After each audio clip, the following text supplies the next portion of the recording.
Disparu depuis le 27 mars dernier, le corps de Karine Esquivillon a été retrouvé sans vie.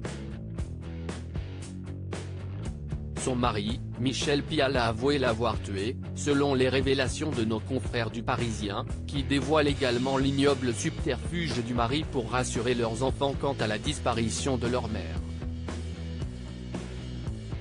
C'est une nouvelle affaire de disparition inquiétante qui a ému la France. En mars dernier, Karine Esquivillon, mère de 5 enfants, disparaît brutalement.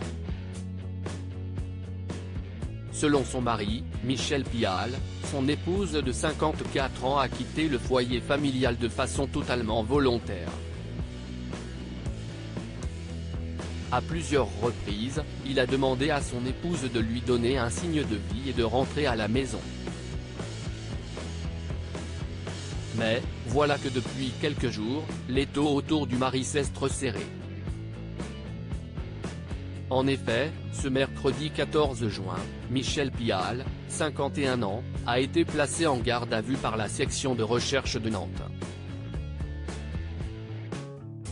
Et selon les informations de nos confrères du Parisien, l'homme est passé aux aveux. Le corps sans vie de Karine Esquivillon retrouvé en effet, dans la nuit du 15 au 16 juin 2023, Michel Pial a reconnu avoir tué son épouse par arme à feu. Sans donner de mobile pour l'instant, il évoque un accident dans des circonstances encore floues, précise nos confrères du Parisien. Après être passé aux aveux, Michel Pial a également indiqué le lieu où il s'est débarrassé du corps de sa femme, un bois de Vendée. Karine Esquivillon, sans vie, a alors été retrouvée par les enquêteurs. Ce vendredi 16 juin, il va être présenté à des juges d'instruction pour enlèvement et séquestration ainsi que meurtre. Des aveux qui confirment ainsi les doutes des enquêteurs. En effet, de nombreux éléments ont fait converger les suspicions des gendarmes vers Michel Pial. Les enquêteurs se sont rendus compte que le téléphone de Karine Esquivillon a été éteint et rallumé plusieurs fois entre le 27 mars et le 9 avril, période à laquelle la mère de famille était déjà introuvable. Et à chaque fois, le téléphone portable de son mari bornait à proximité.